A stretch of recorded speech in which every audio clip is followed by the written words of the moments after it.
So today's video blog is going to talk about this tweet and the thread that goes with it from Nicholas Ferroni. Nicholas is a teacher out of New Jersey. He looks to be very talented with tech. He has produced several things that I really like.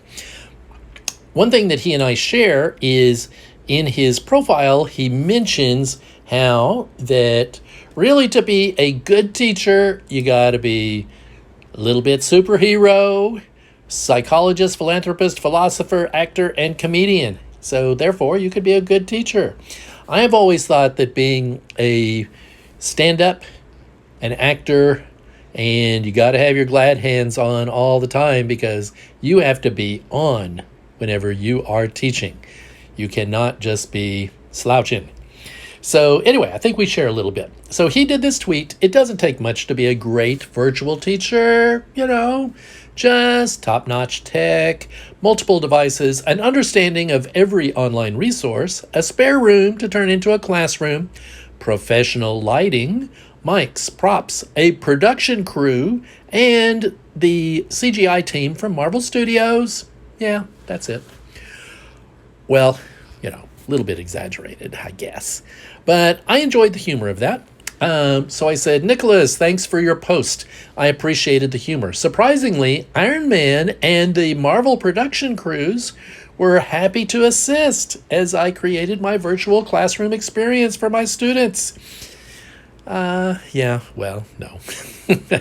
Seriously, on a more serious note, I have loved the virtual experience. We will be back on campus in October, but distance learning has been a much better experience than I was expecting. Now, true, I've come at teaching from a tech standpoint. I've been involved in tech for decades, and it's been a part of every career that I've had since I started using computers. So I have an easier time than a lot of people do. I have friends that teach with me that they are having a rough time.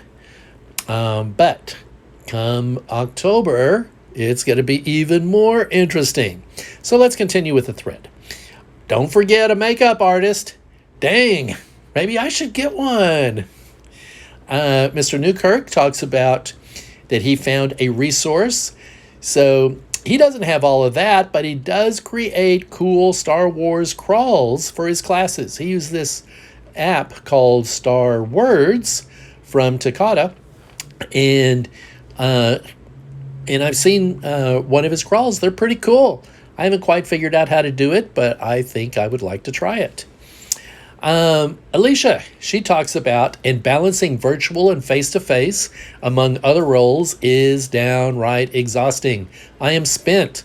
Our students go virtual for the next 2 weeks, and I am looking forward to having a breather since I will have some actual time to work in the day.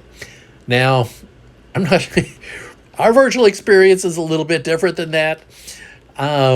We are virtual online all the time during the school day from Monday through Thursday. Now on Friday, I'm able to catch up on grading and that sort of thing. And then in the afternoon, I have an online experience. But from 8:30 until 3:30, it's online. So we're pretty busy. And as she mentions, they're doing virtual and face-to-face. In October, that's what we're going to be doing. We're going to have about 15 or so virtual students and 12-ish students in the classroom. It's going to be a little crazy taking care of my youngins in class and my students that are off in virtual classroom land. So we'll see how that goes. I've got a plan. I know how I intend to do it. We'll see if it goes how I think it will, but it's going to be interesting. Now, we're going to do a couple of more here. Yes, sir, missing a lot of those things, but we will manage. We teachers always adapt for all the love of teaching and helping our students to succeed. That is a great teacher. Now, I want to end with Karen. Karen, she's not with it. She's not happy with Nicholas's tweet. Your tweets are making teachers feel worse and more stressed and helpless about a challenging situation. Also, it's not about the tech, it's about the people. Ask your school for more resources if you need them, but exaggerating the situation, it's just not helpful. Well, a lot of teachers are stressed right now. I don't feel stressed, but that's not really the way that I react to life. And also, I'm in an environment that I'm fairly comfortable with. But there are lots of teachers that are not comfortable with this situation. And for us, it's going to get more uncomfortable whenever we go to hybrid and we're not only teaching virtually, but we're teaching in the classroom. I don't know how some of my colleagues will do it. They are great teachers. I know they will adapt, but this is going to be the most interesting school year ever. So thanks for listening in and viewing. I hope that y'all are having a great day. Let's get together again.